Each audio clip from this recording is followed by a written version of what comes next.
महाराष्ट्र जुगार प्रतिबंधक अधिनियम 1887 हा जो आपल्याला बघायचा आहे. मायनर ॲक्ट मधला हा एक महत्त्वाचा 19 पैकी एक महत्त्वाचा कलम. तसा विचार केला तर ह्याचा उद्देश काय होता आणि हा एवढा जुना कसं काय? तर जुना यासाठी कारण की तो इंग्रजांच्या काळात तयार केला गेलेला होता आणि इंग्रजांच्या काळामध्ये इंग्रजांना किंवा इंग्रजी लोक जे काही युरोपियन लोक असायचे, हे युरोपियन लोक गॅमलिंग वगैरे करायचे. युरोपमध्ये सुद्धा तसा विचार केला तर आज एक गॅमलिंग एक लीगल मानली जाते, परंतु ज्यांना लायसन्स आहे अशा लोकांनाच तिथे गॅमलिंग करण्याची परवानगी आहे. युरोपमध्ये सुद्धा याबद्दलचे कायदे खूप स्ट्रिक्ट आहेत आणि युरोपियन वसाहतवादाचा आपल्याकडे आपली खूप मोठी परंपरा आहे. 200 पेक्षा जास्त वर्ष आपण युरोपियन सत्तेच्या अंडरमध्ये घालवलेले आहेत. त्याच्यामुळे आपल्या कायद्यांवरती कुठं ना कुठं तरी युरोपियन कल्चर आपल्याला दिसतं. त्याच्यातला एक सगळ्यात महत्त्वाचा कल्चर म्हणजे 1887चा हा एक महत्त्वाचा कायदा. या कायद्याचा एक महत्त्वाचा असा उद्देश होता, तसा तो खूप आधीच तो जाहीर पण झाला, म्हणजे 5 जानेवारी 1888च्या काळात तो लागू झाला वगैरे वगैरे. पण ह्या डेट्स एवढे मॅटर नाही करत तुम्हाला, कारण की तुम्हाला डायरेक्ट कलम मॅटर करतात, व्याख्या मॅटर करतात. परंतु एक लक्षात ठेवा, महाराष्ट्र जुगार प्रतिबंधक अधिनियम, ओके, याला सुरुवातीला मुंबई जुगार प्रतिबंधक अधिनियम म्हणलं जायचं. 2012च्या काळामध्ये याला नाव महाराष्ट्र देण्यात आलं. आणि या कायद्याचा मेन महत्त्वाचा उद्देश असा होता की जुन्या काळापासून चालत आलेले जे काही पैज लावणे किंवा जे काही शर्यती असतात त्याच्यामध्ये सट्टा खेळणे किंवा जे काही क्रीडा प्रकार असतात वेगवेगळ्या प्राण्यांचे म्हणा किंवा माणसांचे असो, या सगळ्या गोष्टींवरती सट्टा लावणे असे जे काही प्रकार असायचे, हे एक प्रकारे एक गुन्हा असायचा. तो म्हणजे कायद्याची एक रूपरेषा असणार. त्या कायद्याच्या रूपरेषेमध्ये ठराविक लोक ज्यांच्याकडे लायसन्स आहेत असे लायसन्स असलेलेच लोक फक्त सट्टा किंवा पैंज लावत होते. तर या या कायद्याअंतर्गत महत्त्वाचे काही अशा बाबी तुम्हाला देण्यात आलेल्या आहेत. आणि ह्या ज्या महत्त्वाच्या बाबी आहेत त्या कोणत्या? तर फॉर एक्झाम्पल आता कलम 3 मध्ये, आता डायरेक्ट आपण कलम 3 वरतीच कॉन्सन्ट्रेशन करू, कारण की मी तुम्हाला आताच एक बेसिक इंट्रोडक्शन दिलेलं आहे. कलम 1 मध्ये तर तुम्हाला फक्त याचा कधी आलं काय आलं, पण कलम 1 तुमच्या संबंधित नाहीये. ओके, पूर्ण महाराष्ट्रभरासाठी हा लागू आहे. आणि आत्ताच रिसेंटली सांगितलं की महाराष्ट्र हे नाव 2012 पासून या ठिकाणी आलेलं आहे. कलम 2 तर रद्द करण्यात आलेले आहे, ते तर मॅटरच करत नाही, पण कलम 3 मध्ये आपल्याला दिलेले आहे. आता सगळ्यात आधी तर आपण ह्या अधिनियमावरती काय करणार आहोत, तर बघा, एक परफेक्टली म्हणजे सुरुवात करण्याच्या आधी मी 2 ते 3 गोष्टी नक्की सांगेल की तुमच्या मनामध्ये एक असं असू शकतं, कारण की मला नागपूरमध्ये आता मी सध्या आहे, तर नागपूरमध्ये सुद्धा बरेचसे जण मला भेटायला आलेत आणि त्या सगळ्या लोकांचं असं म्हणणं पडलं की सर कसा नक्की घेणार आहे ते सांगा, किंवा काय नक्की असणार आहे त्याच्यामध्ये, आणि आम्हाला ऑफलाईन मिळू शकतं का? तर बघा, ऑफलाईन तर मी तरतूद नाही करत आहे, कारण की मी ऑनलाईनच घेतो. छोटासा स्टुडिओ आहे माझा, ओके, आणि या छोट्याशा स्टुडिओमध्ये छोटी रूम आहे. इथं मी खूप जास्त लोक बसू शकत नाही आहे आणि बसू शकत नाही म्हणजे फक्त एकच खुर्ची आणि ती खुर्ची माझीच आहे आणि तिथंच मला अभ्यास करावा लागतो, बराचसा मोठा पसारा असतो. तर या ठिकाणी नाही तुम्हाला शक्य होणार. दुसरी गोष्ट, तुम्हाला जेवढं शक्य होईल तेवढं मी तुम्हाला ऑनलाईन टीच करायचा प्रयत्न करेल. पण ज्या नागपूरच्या विद्यार्थ्यांना किंवा विदर्भातल्या विद्यार्थ्यांना मला भेटायची इच्छा आहे किंवा काही डाऊट्स असेल, काय महत्त्वाच्या रिव्हिजन्स असतील आणि 1 दिवसाची समजा मी इथं कार्यशाळा वगैरे घेतली कधी, तर त्यावेळेस मात्र तुम्ही नक्की आवर्जून या ठिकाणी येण्याचा प्रयत्न करा. आपण डिस्कशन करत जाऊ, चर्चा करत जाऊ. शनिवार रविवार मी फ्री असतो, तर त्यावेळेस तुम्ही मला भरपूर लोक त्या ठिकाणी कॉन्टॅक्ट करू शकता. पण दिवसभराचे लेक्चर्समुळे मला कॉन्टॅक्ट्स बऱ्याचशा लोकांचे उचलता येत नाही. आता एक समजून घ्या मी काय करणार आहे. तर मायनर ॲक्ट ज्यावेळेस आपण शिकू, तर मायनर ॲक्ट शिकत असताना सगळ्यात पहिले तो समजून घेऊ. मला एवढंच वाटतं की समजून घेऊन जर अभ्यास केला तर आलेल्या प्रत्येक प्रश्नाला, नवीन पॅटर्नला तुम्ही फेस करू शकता. पण तुम्ही न समजता जर सगळ्या गोष्टी करायला लागलात, फक्त रट्टा मारत बसलात, तर मग तिथं जय हिंद जैन सर, तर तिथं मग प्रॉब्लेम जाईल. म्हणून आपण सगळ्यात पहिले काय करू, समजून घेऊ. दुसरी गोष्ट, समजून घेतल्यानंतर ह्याच्यावर आलेले प्रश्न पाहू, प्रश्न सोडवू, प्रश्न समजून घेऊ. पण आता लगेच नाही घाई करायची प्रश्नांची, आधी पहिले समजून घ्यायचं, मग प्रश्न पाहायचे. प्रश्न पाहिल्यानंतर आपण त्याची रिव्हिजन करू, म्हणजे ह्या सगळ्या कलमांची. तर एक अप्रॉक्सिमेटली अधिनियम कितीही असो काही असो, मायनर ॲक्ट तुमच्यासाठी खूप महत्त्वाचे आहेत. 40 प्रश्न येणार आहेत, 80 गुण आहेत. त्याच्यामुळं कुठं ना कुठंतरी या मायनर ॲक्टला व्हॅल्यू खूप चांगली आहे. आणि मी काल परवा तुम्हाला यूट्यूबला लेक्चर्स पण टाकलेले की फेज 1 हा तुमच्यासाठी सगळ्यात महत्त्वाचा आहे. आणि या फेज 1 मध्ये स्लोली आणि मस्तपैकी जर तयारी केली तर तुम्हाला सगळे 1919 कलम किंवा कायदे कव्हर करायला 1-1.5 महिन्याचा काळ, 40-45 दिवसाचा काळ सहज लागतो. तर तो आपण मस्तपैकी कव्हर करून घेऊया. त्यामुळं तिथं फक्त घाई करू नये. तुमच्या दिवसाचे लेक्चर 1 नाही चालणार आहे, तुमच्या दिवसात 3 लेक्चर चालणार आहेत. म्हणजेच आपण 45 दिवसामध्ये किंवा 60 दिवसांमध्ये आपण 3 कायदे महत्त्वाचे आणि मोठे मोठे कव्हर करणार आहोत. जवळपास 90 मार्कांचा सिलेबस तुमचा, 90 प्रश्नांचा मी सिलेबस तुमचा कव्हर करून देणार आहे पुढच्या 2 महिन्यामध्ये.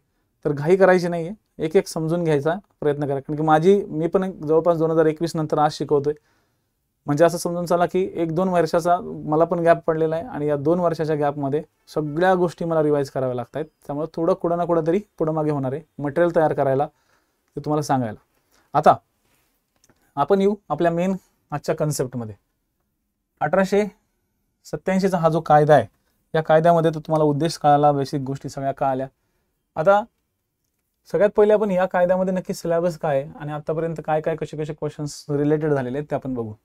तर आर्टिकल 3 मध्ये जुगार खेळणे या संदर्भातल्या व्याख्या दिलेल्या आहे. तसे ते इथं व्याख्या डायरेक्ट 3 मध्येच दिलेली आहे. जुगार खेळणे म्हणजे नक्की काय, पण आर्टिकल 3 मध्ये आणखी एक व्याख्या दिलेली आहे, जागा म्हणजे नक्की काय, जुगारा संदर्भातली जागा. ही जागा नावाची कन्सेप्ट सुद्धा महत्वाची आहे. आर्टिकल 3 मध्ये जागा नावाची कन्सेप्ट सुद्धा दिलेली आहे. आर्टिकल 4 जुगार खेळण्याचे सार्वजनिक अड्डे ठेवणे. कसे आहेत अड्डे, काय आहेत, कोण ठेवते, कसं ठेवते, काय, ह्या सगळ्या गोष्टी कलम 4 मध्ये आहेत. कलम 5 मध्ये काय आहेत, तर जुगाराच्या सार्वजनिक अड्ड्यात जुगार खेळणे. मग हा सार्वजनिक अड्डा ही भानगड काय लक्षात. जुगार खेळण्याच्या जागेत पोलीस अधिकाऱ्यांनी प्रवेश करणे, झडती घेणे इत्यादी गोष्टी. ठीक आहे. आणि त्या ठिकाणी पोलीस अधिकारी जे असतील त्या पोलीस अधिकाऱ्यांचे महत्वाचे अधिकार, यावरती क्वेश्चन्स टार्गेट मोस्ट प्रोबेबली झालेले आहेत. आणि हा जो कायदा आहे, हा कायदा आतापर्यंत विचारला गेलेला सर्वात जास्त वेळा कायदा आहे. जवळपास यावरती 6 प्रश्न टार्गेट झालेले आहेत. सर्वात जास्त जर प्रश्न विचारले जे गेले असतील तर कलम क्रमांक 6 वरती गेलेले आहेत. 6A कलम ओके, खोटी नावे पत्ते देण्याबद्दलच्या शिक्षा. ठीक आहे. खोटी नावे किंवा पत्ते जर दिले आणि तिथून पळण्याचा प्रयत्न केला किंवा लपवण्याचा प्रयत्न केला काही गोष्टी, तर डेफिनेटली तिथं शिक्षा होतात आणि त्या संदर्भातल्या शिक्षा. जुगार खेळण्यास सार्वजनिक अड्डा ठेवण्याचा किंवा त्यात जुगार खेळण्याचा ओके अनुमानिक पुरावा कसा आहे आणि कशा पद्धतीचा आहे त्याबद्दलच्या तरतुदी ओके कलम 7 मध्ये दिलेल्या आहे. थोडंसं आतापर्यंत कमी कलम, हे कलम जरा थोडं कमी टार्गेट झाले. ओके, थोडंसं कमी टार्गेट झाले. म्हणजे असं समजा की याच्यावरती खूप जास्त क्वेश्चन आतापर्यंत आलेच नाही आहेत. आणि 12A कलम, हा पण एक लक्षात द्या, जरी प्रश्न आले नाहीत म्हणजे हा व्हॅल्युएबल नाही असं समजू नका. हे सगळंच व्हॅल्युएबल आहे. ओके, ऑप्शन्स मध्ये आलेले आहेत, याचा अर्थ तुम्हाला विचारलं जाणार आहे पुढे. पहिली गोष्ट डोक्यात फिट करून ठेवा की माझ्या लेक्चर्सला आपल्याला सोडायचं काहीच नाहीये, सगळं धरायचं. सुरुवातीला सगळं शिकायचा प्रयत्न करा, मग आपण व्हॅल्युएशन त्याच्यातनं करायचा प्रयत्न करू. पहिल्याच दिवसापासून जर आपण म्हणलं की हे गरजेचं नाही ते गरजेचं नाही, तर ते उपयोगी नाही ठरणार. इथे एक एक शब्द महत्वाचा आहे. त्या एका एक शब्दाचा अर्थ, म्हणजे एक शब्द जरी बदलला तरी कितीतरी गोष्टी बदलतात, कितीतरी गोष्टी बदलतात. त्याच्यामुळं तुम्ही थोडासा आहे ना, पारंपरिक अभ्यासाव्यतिरिक्त थोडासा आता मॉडर्नाइज पद्धतीचा अभ्यास करण्याचा आपण सुरुवात करू. कलम ओके, या कलमानुसार कोणतीही बातमी किंवा माहिती मुद्रित करणे, प्रसिद्ध करणे किंवा वितरित करणे याबद्दल अधिकार ओके अधिपत्राशिवाय अटक करण्याचा अधिकार. या संदर्भातल्या काही गोष्टी आपण पाहणार आहोत. म्हणजे पुढचे 2-3 दिवस मी तर तसा विचार केला तर 4 लेक्चर लावून ठेवलेत, पण मला नाही वाटत की 4 लेक्चरची गरज पडेल ह्या कलमाला. एक 2-3 दिवस आणि ह्या कलमांवरती आपण फोकस ठेवू. पण जरी 2-3 दिवसात कलम जरी झाला तर लगेच दुसरा कलम नाही घ्यायचा. तर या कलमाचे सगळ्यांना आपल्याला आयोगाचे आलेले जे प्रश्न आहेत ते लगेच रिवाईज करून घ्यायचे. ठीक आहे, हे बेसिक पॉईंट लक्षात ठेवा. आपण रिवाईज करणार आहोत. मी आता सांगितलं, जे विद्यार्थी आता जॉईन झालेत ओके वेलकम. समजून घेऊ, मग प्रश्न पाहू आणि त्यानंतर रिव्हिजन करू. आणखी एक गोष्ट, रिव्हिजन तुमची शनिवार रविवार चालणार आहे. म्हणजे आपल्याला सोमवारपासून शुक्रवारपर्यंत जे काय आपण शिकतोय डिपार्टमेंटल PSIला, त्या सगळ्यांची मी तुमची रिव्हिजन शनिवार आणि रविवार घेणार आहे. रविवारी थोडंसं दुपारनंतर मी स्टार्ट करेल ओके, कारण की थोडंसं मी पण बाहेर जातोय रविवारच्या दिवशी. सो माझा प्रयत्न असेल की मी रविवारी दुपारनंतर मी तुम्हाला पूर्ण गोष्टी रिवाईज करून देण्याचा प्रयत्न करेल, जेणेकरून रिव्हिजन आपण पहिल्या आठवड्यापासूनच स्टार्ट करू, मागे कुणी पडायला नको. ठीक आहे, ह्या बेसिक गोष्टी झाल्या. आता आपण स्टार्ट करू जुगार खेळणे म्हणजे नक्की काय. ओके, याला जनरली म्हणतात गॅम्बलिंग, इंग्लिशमध्ये त्याला काय म्हणतात, गॅम्बलिंग. या संदर्भातली व्याख्या या ठिकाणी दिलेली आहे. जुगारामध्ये पुढील घटकांचा समावेश होतो. म्हणजे खूप छान पद्धतीने एक्सप्लेन करण्याचा आपण प्रयत्न करू की जुगारामध्ये किती घटकांचा समावेश होतो. तर जुगारामध्ये अ पैंज मारणे आणि ब सट्टा खेळणे या प्रकारचा समावेश होतो. आता आयोग क एखादं काहीतरी दिलं जाईल, ड एखादं काहीतरी दिलं जाईल आणि परत पर्यायी उत्तरे देऊन तुम्हाला अ ब अ आणि क अ आणि ड, म्हणजे आता लक्षात आलं ना सीसॅट पॅटर्न जो आता पूर्व परीक्षेला तुमच्यासोबत झाला. अशा टाईपचे पॅटर्न्स या ठिकाणी क्वेश्चन्स विचारू शकतात. म्हणजे माहिती एकदम सिंपल आहे, माहिती तुमची सगळ्यांची पाठ आहे, परंतु कसं असतं की ज्यावेळेस अ आणि ब आपल्याला माहिती आहे पण क आणि ड जर आलं तर आपण विचार करतो की खरंच हे असेल का, हे आपल्याला कोरिलेटेड वाटतं. तर आता इथून पुढे ह्या गोष्टी लक्षात ठेवायचा प्रयत्न करा की सट्टा खेळणे, ओके, त्याला इंग्लिशमध्ये म्हणतात बेटिंग, आणि पैज मारणे म्हणजे म्हणतात वॅगरिंग. आपण म्हणतो ना चल आपण पैंज लावू, कोण जिंकते, ओके, चल आपण पैंज लावू. आता पैंज कधी लावतात, पैंज लावतात एकमेकांच्या मध्ये. आता समजा माझ्या समोर तुम्ही आहात, तुमच्यापैकी कोणीतरी एक जण आहे, ओके, मला समजा माझ्या समोर राजू सर आहे, तर मी काय करणार, ओके, मी काय करणार, तर मी त्यांच्यासोबत पैंज लावणार की अमुक अमुक, समजा कधी मॅच चालू आहे आणि मी काय त्यांना सांगणार की सर मॅच चालू आहे, बघू कोण जिंकते, आपण पैंज लावू. कितीची लागली पैंज, आपण काय म्हणणार कितीची लागली पैंज, राईट. तर ती एक प्रकारचं काय झालं, ते एक प्रकारचं तुम्हाला लायसन आहे का पैंज लावायचा, मला लायसन आहे का पैंज लावायचा, नाही, पण तरी आपण पैंज लावली, तरी काय केलं आपण पैंज लावली. तर हा एक प्रकारचा कायदेशीररित्या केलेलं कार्य झालं का, किंवा कायदेशीररित्या केलेलं कृत्य झालं का, नाही झालं. हे कायदेशीररित्या केलेलं कृत्य नाही झालं. हे कसं कृत्य झालं मग, हे अवैधरित्या केलेलं कृत्य. आमच्या दोघांकडे लायसन नाही तरी पण आम्ही अमुक तिसरा कोणतरी खेळतोय तिकडं किंवा तिसरा कोणतरी पळतोय आणि आम्ही त्याच्यावरती पैंज लावतोय, आम्ही एकमेकांबरोबर काय करतोय पैंज लावतोय. तर ही जे कृत्य आहे हे अवैधरित्या आहे. म्हणजेच जुगारामध्ये जनरली किती घटकांचा समावेश होतो, तर जुगारामध्ये पैंज लावणे किंवा पैंज मारणे या प्रकारचा काय येतोय या प्रकारचा या ठिकाणी समावेश होतो. तर सट्टा खेळणे, सट्टा खेळणे म्हणजे काय, बेटिंग करणे, ओके, सट्टा खेळणे म्हणजे बेटिंग करणे. इथं तुम्ही काय करताय, अमुक अमुक एक व्यक्ती म्हणजे कोणतरी ऑर्गनायझर आहे आणि ह्या ऑर्गनायझरला तुम्ही सांगताय की अमुक अमुक एक खेळाडू जो काही खेळतोय त्याच्यावरती मला पैसे लावायचे. तर तुम्ही तिथं स्वतःहून जाताय आणि पैसे लावताय. तिथं एक ऑर्गनायझर आहे, तो ऑर्गनायझर तुम्हाला काय करतोय, एक ऑर्गनायझर त्याने एखादी इव्हेंट ऑर्गनाईज केलेला आहे आणि तुम्ही तिथं जाऊन सट्टा मारताय किंवा सट्टा लावताय.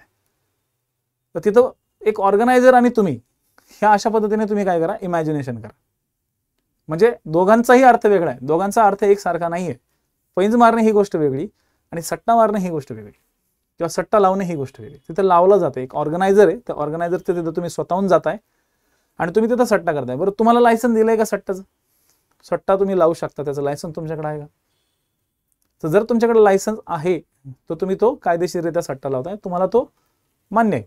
पण तुम्हाला तो तिथं जो तुम्ही सट्टा लावताय, जो तुम्ही तिथं ऑर्गनायझर आहे, तिथं तुम्ही अवैधरित्या त्या ठिकाणी जाताय, म्हणजे तुम्हाला लायसन्स नाही आहे तरी तुम्ही तिथं जाऊन सट्टा मारताय.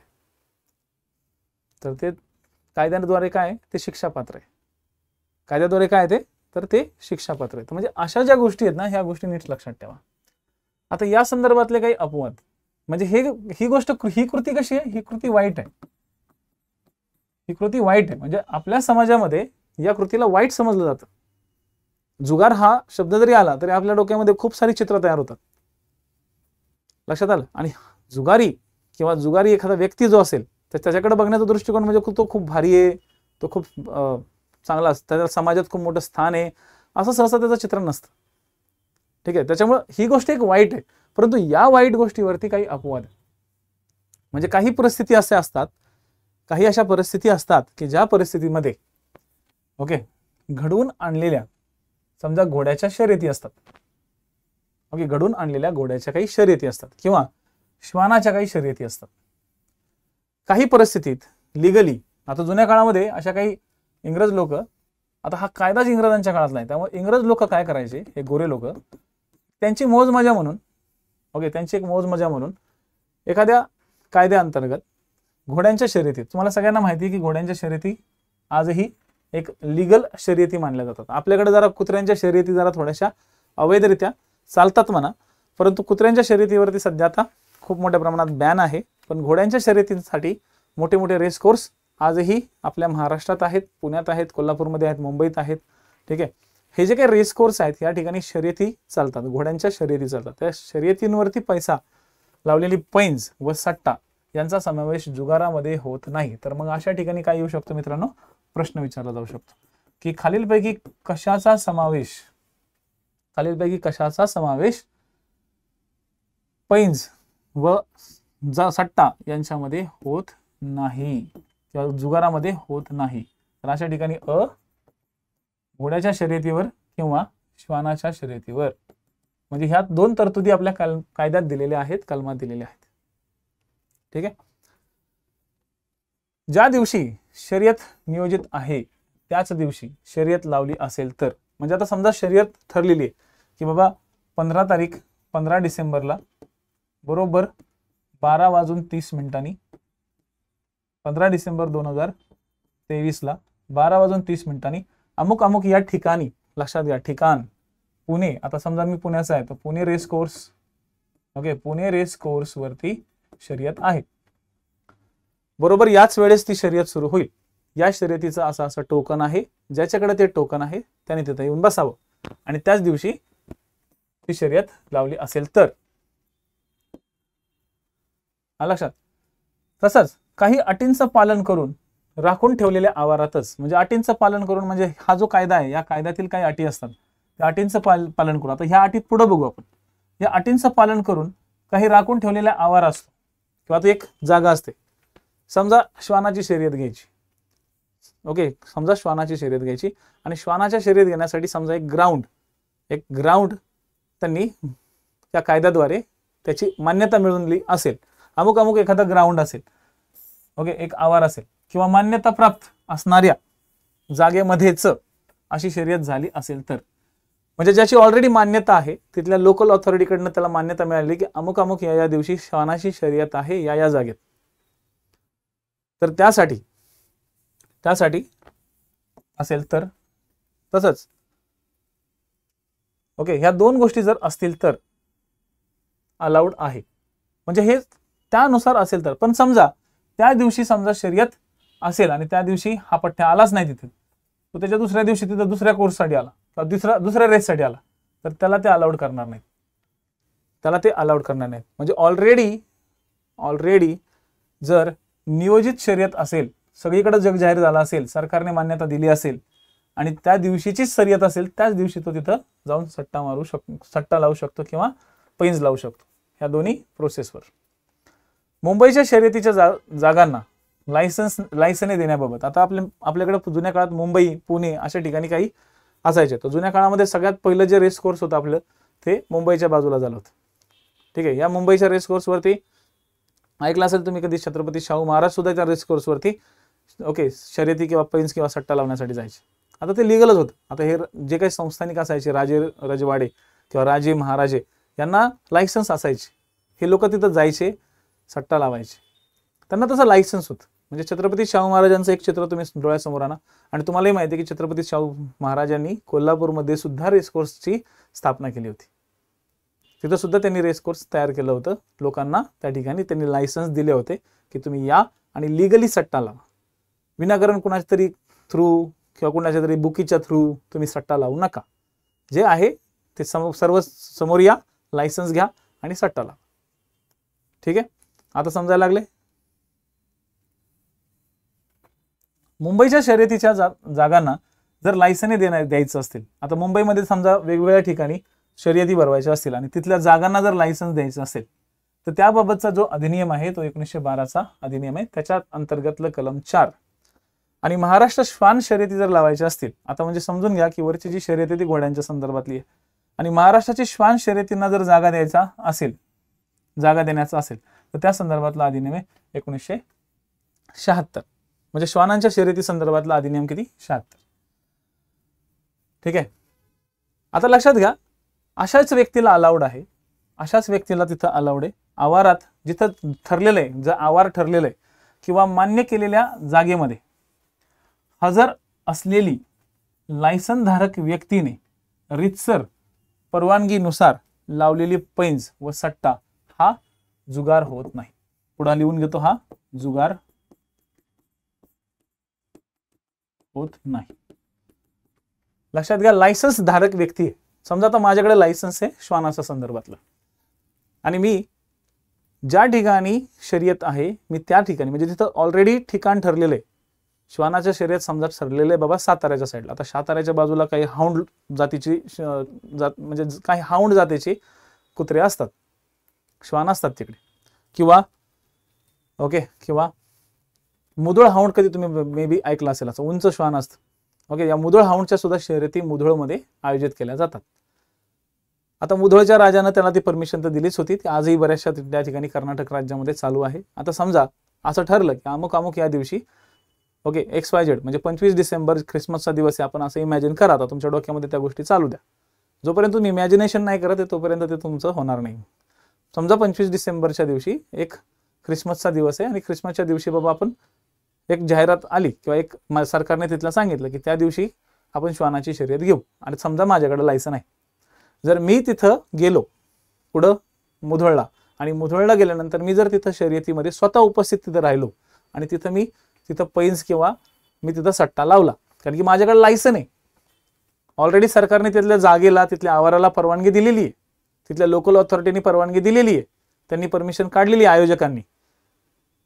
आणि त्या ठिकाणी जर मी त्यांना माझं लायसन्स दाखवलं, माझी नोंदणी केली ओके की बाबा माझं ही अशी नोंदणी आहे, मला घेऊन घ्या ओके, मी तिथं सट्टा लावण्यासाठी येणार आहे, तर डेफिनेटली मी तिथं जाणार, सट्टा लावणार. तर तो जुगार होईल का? तो जुगार नाही होणार. आता लक्षात आलं, तो जुगार होणार नाही, तो जुगार होणार नाही. लक्षात, म्हणजे आवारात किंवा मान्य केलेल्या जागेमध्ये हजर असलेली लायसन्स धारक व्यक्तीने रितसर परवानगीनुसार, हे महत्वाचे आहे, रितसर परवानगीनुसार, अवैधरित्या नाही, परवानगी शिवाय नाही, या नुसाराऐवजी शिवाय विचारलं जाऊ शकतं. आयोग हिथंच तुम्हाला गेम करत, या नुसाराऐवजी शिवाय विचारत, परवानगी शिवाय ओके, परवानगी शिवाय नाही तर परवानगीनुसार लावलेली पैंज व सट्टा हा जुगार होत नसतो. लक्षात आलं काय जुगार होत नाही ते? ठीक आहे. जुगारामध्ये लॉटरीच्या सोडतीचा समावेश होणार नाही, हा पण एक अपवाद आहे. ओके, हा पण एक अपवाद म्हणूनच कन्सिडर करा. जुगारामध्ये लॉटरीच्या सोडतीचा समावेश होणार नाही. मग नक्की जुगारामध्ये समावेश कशाचा होतो, हा एक मोठा प्रश्न पडतो, आणि या संदर्भातलं तरतूद सुद्धा आपल्या आर्टिकल 3 मध्ये दिलेलं आहे. ठीक आहे. सगळं काही असलं तरी जुगारामध्ये काही पुढील कृत्य असतात, त्यांचा समावेश होईल. ओके, एखादा व्यवहार असेल जुगारा संदर्भातला किंवा सट्टा संदर्भातला, आणि एखाद्या व्यक्तीने, आता व्यक्ती लगेच एक डोक्यात फिट करून ठेवायचं. ओके, एक व्यक्ती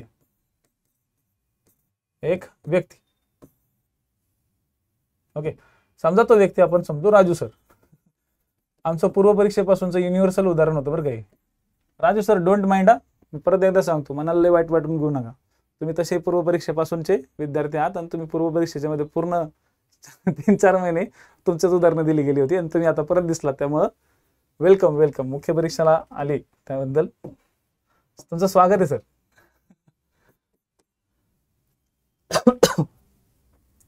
एखाद्या व्यक्तीने समजा राजू सरने काय केलं, तुम्ही प्रत्येकाने आपापली उदाहरणं सेट करा बरं. मी असं नाही म्हणत की राजू सर, तुम्ही प्रत्येकाने विधान करा स्वतः. ठीक आहे, तुम्ही स्वतः आपल्या वतीनं लायसन्स धारकाबरोबर सट्टा खेळण्याच्या कामावर ठेवणे. एखाद्या व्यक्तीने आपल्या वतीने लायसन्स धारकाबरोबर सट्टा खेळण्याच्या कामावर एखाद्याला ठेवलं, दुसऱ्या माणसाला कुणाला तरी ठेवलं. एक समजा पोरग आहे ओके, एक मुलगा आहे, आणि त्या मुलाला राजू सरनं ठेवून दिलं की चल बाबा तुझा तिथं काम कर. ओके, त्यांच्यासोबत काम कर. एक लायसन्स धारक आहे, म्हणजे समजा ओके, लायसन्स धारक कोण आहे? समजा मी आहे ओके, KG, माझ्याकडे लायसन आहे ओके, KG, आणि माझ्याकडे लायसन आहे, आणि माझे राजू सर मित्र आहेत जवळचे, आणि राजू सरांना माहिती आहे की माझ्याकडे लायसन आहे. राजू सरांनी समजा त्यांचा एखादा जवळचा आजूबाजूचा कोणी पोरगा माझ्याकडे पाठवला, आणि तो माझ्यासोबत त्या ठिकाणी सट्टा खेळायला लागला, काय होईल? मी माझ्याकडे लायसन आहे, मला काय प्रॉब्लेम नाही, पण ते पोरग जे राजू सरांनी पाठवले माझ्याकडे आणि राजू सरांची माझी चांगली ओळख आहे, तर ते पोरग काय म्हणणार, ओके ते पोरग काय झालं, त्याच्याकडे लायसन आहे का, नाही, तर तो समजा सट्टा खेळायला तिथं आला आणि माझ्यासोबत बसला, तर ते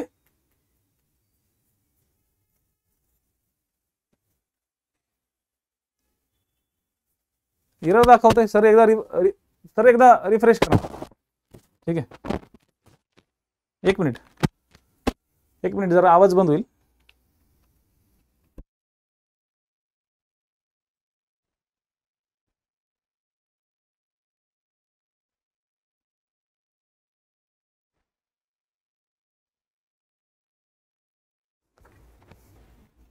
एकदा रिफ्रेश करावं, मी पण रिफ्रेश करतोय.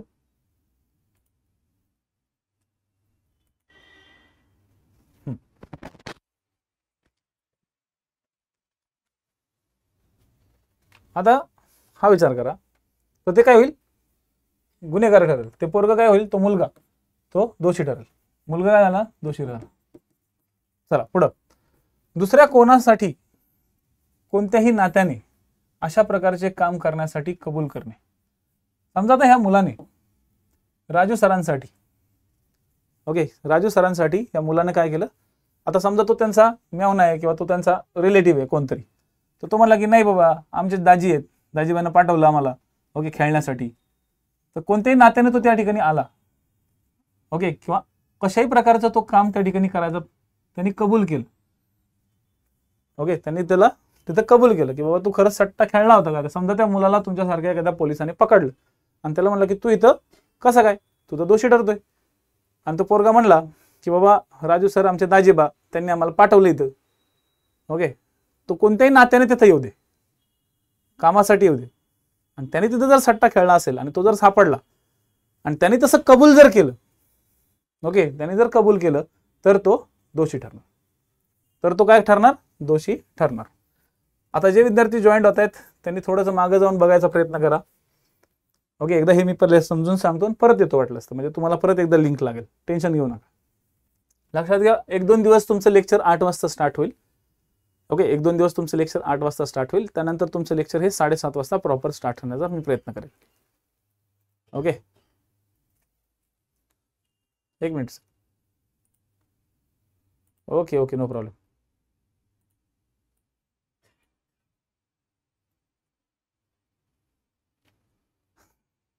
ठीक आहे,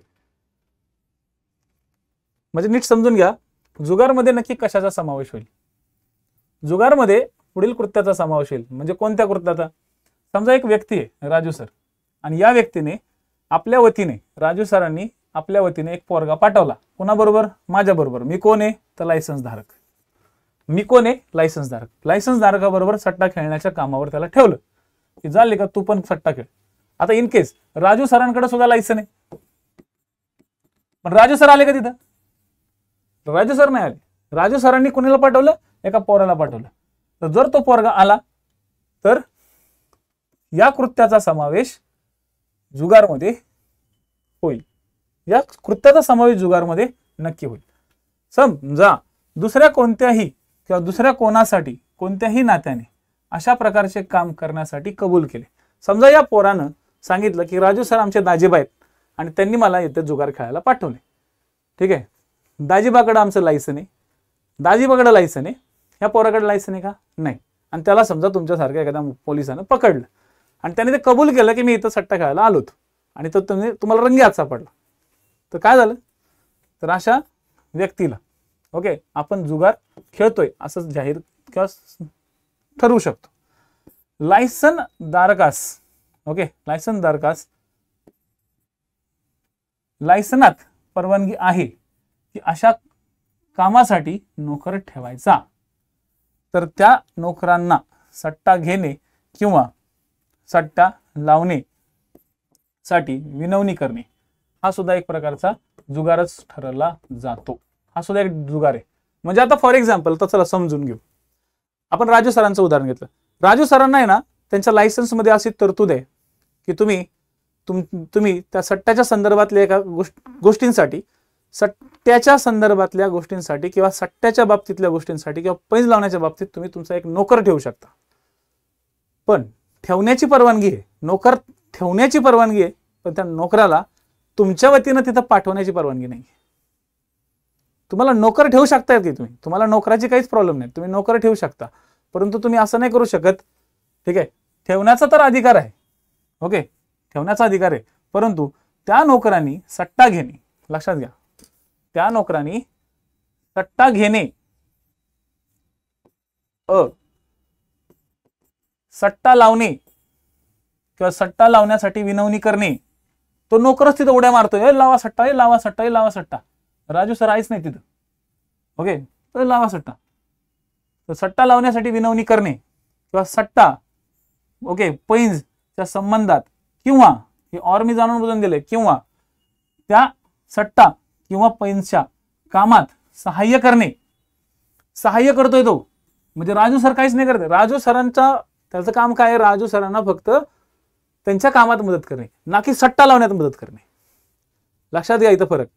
राजू सरांच्या त्या नोकराला राजू सरांना ठेवण्यास परवानगी आहे, पण कशासाठी, राजू सरांच्या सोबत राहायला. पण राजू सरांच्या सट्टा लावण्याच्या कामात त्यांना हेल्प करण्याची परवानगी नाही आहे त्याकडे. लक्षात घ्या बरं का इथं, ओके. म्हणजेच सट्टा किंवा पैंजेच्या संबंधात किंवा त्या सट्टा किंवा पैंजेच्या कामात सहाय्य करणे, सहाय्य हा शब्द लक्षात ठेवा. काय लक्षात ठेवायचं इथं, सहाय्य करणे, मदत करणे, किंवा मदत करणे हे लक्षात ठेवलं नाही तरी चालते, कारण की शेवटी कायद्याची भाषा आहे, कायद्याची भाषा तुम्हाला परीक्षेत येणार आहे. मी सांगतोय ती एकदम सोपी भाषा तुम्हाला परीक्षेत येईल असं नाही, समजून घ्यायचा वेळेस तुम्ही तिथं मदत हा पॉइंट लिहू शकता. ठीक आहे, म्हणजेच मदत करणे किंवा नंबर लागल्यामुळे, ओके, समजा तुम्ही नंबर लागला, तुमचा विनिंग झाली, तर विनिंग मिळाल्यानंतर तुम्हाला मिळणारा जो पैसा आहे, ओके, किंवा बक्षीस आहे, बक्षीस घेणे किंवा वाटणे, याच्यामध्ये त्याचा सहभाग असणे. तिथं जायला कोणी पाहिजे, समजा बक्षीस घ्यायला किंवा मिळणारा पैसा घ्यायला किंवा तो पैसा जर समजा वाटायचा अधिकार कुणाला असला पाहिजे, तर राजू सरांना नाही, कारण की राजू सरांकडे काय, राजू सरांकडे लायसन आहे. राजू सरकडे काय, राजू सरकडे लायसन आहे. त्या नोकराला आहे का, तर नोकराकडे वाटण्याचा अधिकार आहे का.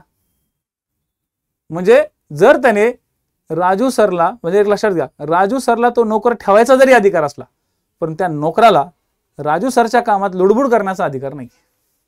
आणि जर त्याने लुडबुड केली तिथं असेल, तो कशी लुडबुड करेल, तर बघा नीट समजून घ्या. लुडबुड कशी करेल, तर नोकरांनी सट्टा घेणे किंवा सट्टा लावण्यासाठी विनवणी करणे किंवा पैंजेच्या संबंधात किंवा कामात सहाय्य करणे, पैंजेच्या संबंधात किंवा पैंजेच्या कामात सहाय्य करणे किंवा नंबर लागल्यामुळे मिळणारा पैसा बक्षिसे घेणे किंवा वाटणे, याच्यामध्ये जर तो सहभाग घेत असेल तर डेफिनेटली समजून चला त्याचा समावेश जुगारमध्ये होतो. तर जुगारमध्ये होणाऱ्या गोष्टी लक्षात ठेवा, ओके. 1, 2, ही 3, ही 4, ही 5 आणि ही 6, या 6 गोष्टींचा संबंध तुम्हाला जुगारामध्ये होत असतो. आणि या 6ही गोष्टींवरती विधानात्मक प्रश्न विचारणे जाण्याचे चान्सेस आहेत, ओके. नाही बघा, तुम्हाला एक गोष्ट सांगतो, जे विद्यार्थी या ठिकाणी नोट्सच्या बाबतीत विचारत आहेत, जे विद्यार्थी कुणीही नोट्सच्या बाबतीत विचारत आहेत, तर त्यांना मी सांगेल, बघा आपला जो आहे ना एक ऍप आहे, ठीक आहे, आपला काय एक ऍप आहे, ठीक आहे, किरण गुरुजी ऍप, आता ज्यावरती तुम्ही सगळेजण आले, राईट. आता हा जो काही ऍप आहे, ह्या ऍपमध्ये आता आम्ही सध्या एक काही दिवसांपूर्वी एक गेम केली होती.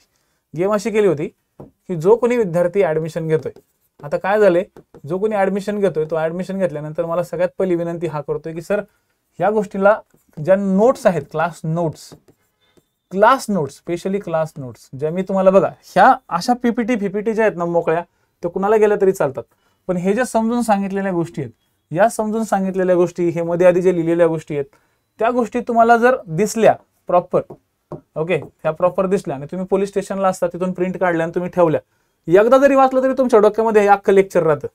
मग असा आम्ही एक ब्रह्मास्त्र नावाची बॅच लॉन्च केली होती कंबाईन वाल्यांसाठी. तर त्या ब्रह्मास्त्र बॅच मध्ये आम्हाला एक असा अनुभव आला की ज्या विद्यार्थ्यांनी ऍडमिशन्स घेतलेला आहे अशाच विद्यार्थ्यांचा एक वेगळा टेलिग्राम चॅनल बनवायचा आणि त्या टेलिग्राम चॅनलवरती नोटिफिकेशन, ओके, नोटिफिकेशन, आणि त्या टेलिग्राम चॅनलवरती आमचा प्रयत्न असा असणार आहे की ज्या नोट्स आहेत किंवा जे काही शॉर्ट्स व्हिडिओ आहेत किंवा जे काही मॅरेथॉन आहेत या मॅरेथॉन्स द्यायचं आणि टेलिग्रामद्वारे सुद्धा आम्ही तुमच्याशी जोडू शकतो की जेणेकरून एक प्युअरली, कारण की जो कोणी क्लास जॉईन करतोय ना पोरगा, तो प्रत्येक जण मला हेच म्हणतोय, तो प्रत्येक कॉन्स्टेबल मला हेच म्हणतोय की सर आम्ही जॉईन केली, तर आता आम्ही जॉईन केली तर एक काम करा सर, आम्हालाच फक्त नोट्स मिळाल्या पाहिजे, कारण की आता मेन्स आहे आणि मेन्सला आहे ना नो भाईबंदकी आणि सार्वजनिक काका काय होऊ नका. त्यांचंही बरोबर आहे, त्यांचा तो राईट्स आहे खरं सांगायचं आणि मी पण त्या गोष्टी मान्य करतोय. जो कोणी विद्यार्थी येतोय सिरियसली, विद्यार्थी सिरियस कॅन्डिडेट, तर त्या सिरियस कॅन्डिडेटला आता इथून पुढे सिरियसनेसच मिळाला पाहिजे आणि म्हणूनच आमचा हा प्रयत्न असणार आहे की एक उद्या, ओके, उद्या आम्ही तुम्हाला एक टेलिग्राम चॅनलची लिंक या ठिकाणी पिन करून ठेवू किंवा मी तुम्हाला त्याचा एक ॲड्रेस या ठिकाणी देत जाईल. ते ॲड्रेस फक्त मी तोंडी सांगायचा प्रयत्न करणार आहे, तर तिथं तुम्ही नक्की जॉईन करू शकता. मी आता काहीच नाही, कारण की हे लेक्चर्स ऑलरेडी यूट्यूबवरती जाणार आहे, तर यूट्यूबवरती जे लेक्चर जाणार आहे मी तिथं काही जास्त करणार आहे, पण मी तिथं आता काही लिहिणार पण नाही. ऑलरेडी ग्रुप तयार झालेला आहे, फक्त तो तुम्हाला इथं ॲपमध्ये तिथं पिन करून ठेवला जाईल. जे तुमचे चॅट बॉक्स आहेत ना, त्या चॅट बॉक्सवरती आम्ही पिन करून ठेवू, म्हणजे जो विद्यार्थी तिथं जॉईन झाला त्याला लक्षात येईल, तर आम्हाला सांगण्याची पण गरज नाही, ते ऑटोमॅटिक तिथून तो जॉईन होऊन जाईल. ठीक आहे, सगळ्यांना मान्य आहे? यवतमाळ मॅडम सगळ्यात पहिले, ओके, मुंबईवाली गँग, ओके, यासाठी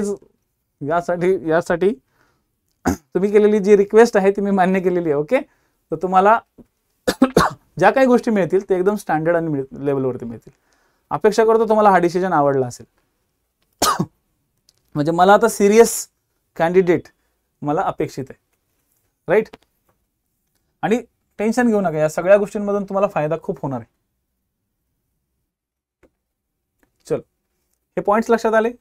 जुगारामध्ये लॉटरीच्या सोडतीचा समावेश होत नाही.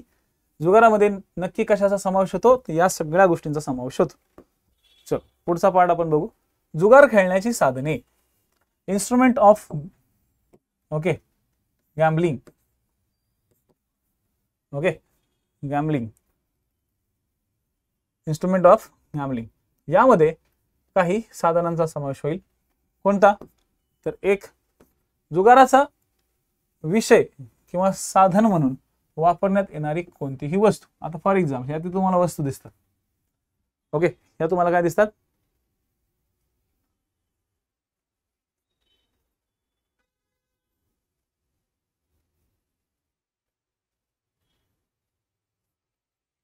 सर मी तुम्हाला एक लिंक करून देईल उद्या, नवनाथ सर, संजय सर, मी तुम्हाला काय करेल, लिंक करून देईल उद्या एक तुमचा वेगळा ग्रुप बनवेल मी. ठीक आहे, तिथे मी तुम्हाला सगळ्या गोष्टी ठेवेल.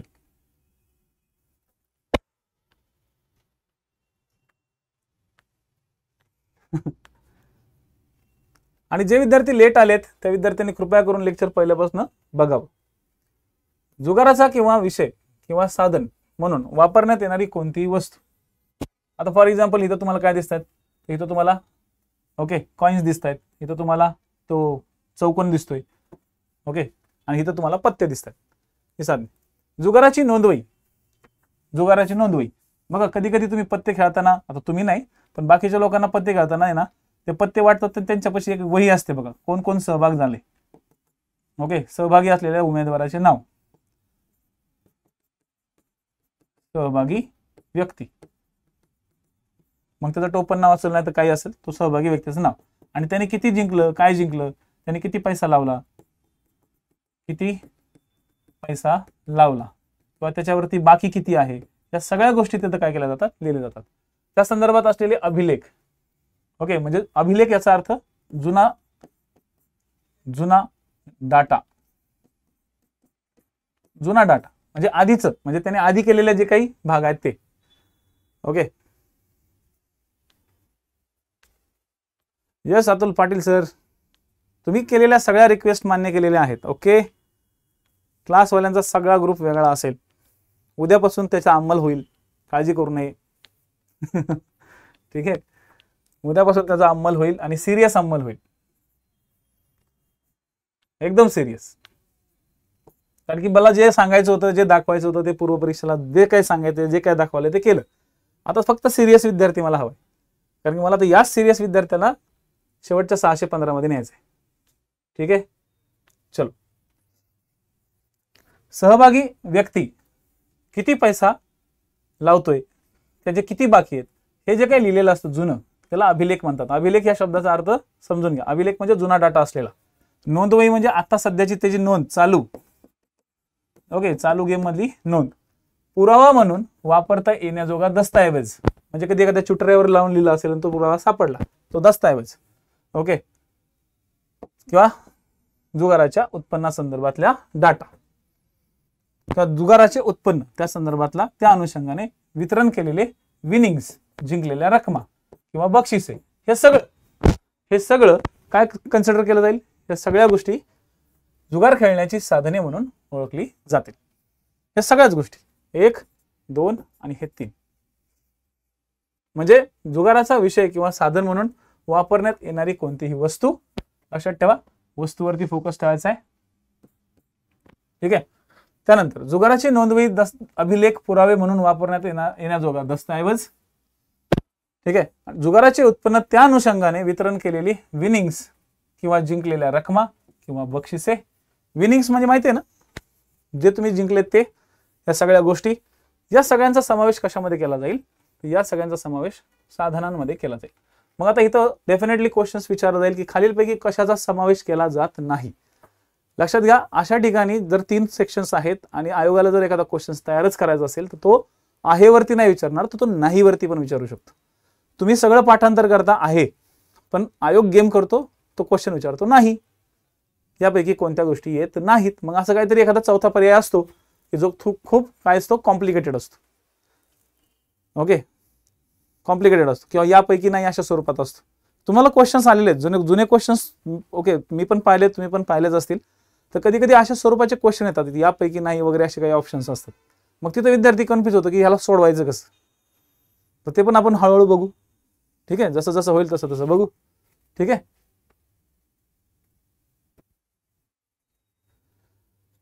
एकच नंबर संजय, कोणाला हे नोट.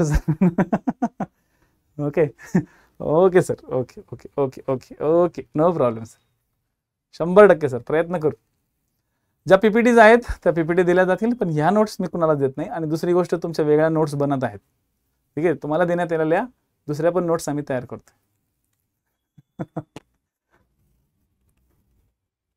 दस्तऐवज कुठेही जाऊ दस्तऐवज कुठेही जाता कामा नये. ठीक आहे. जुगाराचा सार्वजनिक अड्डा. ओके, जुगाराचा सार्वजनिक अड्डा.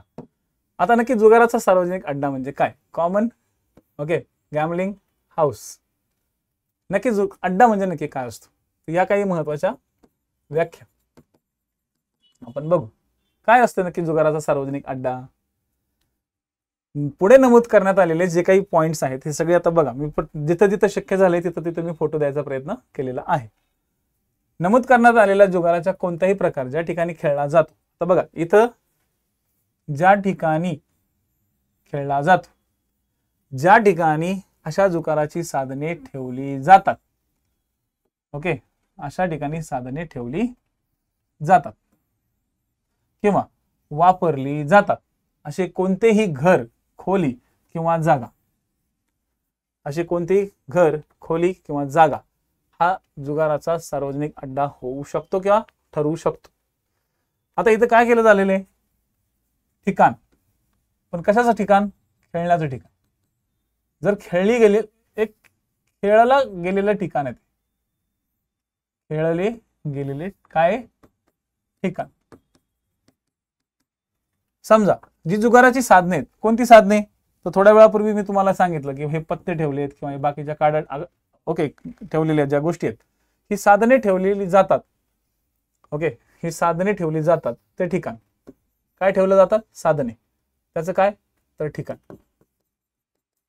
किंवा जिथं ती साधने वापरली जातात असे कोणतेही घर, खोली किंवा जागा. मग यावरती आधारित क्वेश्चन्स टार्गेट होऊ शकतात की अमुक अमुक एक इसम आहे, त्या इसमाने आपल्या घरातील एक खोली जुगार खेळण्यासंदर्भात दिली किंवा तिथं त्याने जुगारात खेळण्यात आलेले साहित्य किंवा साधने लपून ठेवली किंवा त्या ठिकाणी जुगारात खेळली जाणारी साधने तो त्याच्या घरामध्ये एक सर्वसामान्य वस्तू म्हणून तो वापरत असेल, तो एक ती वस्तू म्हणून तो वापरत असेल. आता कधी कधी आहे ना काही लोक एक ट्रे ठेवतात, ठीक आहे, गॅमलिंग करताना काही ट्रे ठेवतात. आता तेच ट्रे त्यांनी समजा त्याच्या घरात आणून ठेवलं, तो ट्रे तिकडे पण होता आणि तो ट्रे तिकडे आला पण, आणि त्याच वस्तूला त्यांनी काय केलं, वापरलं.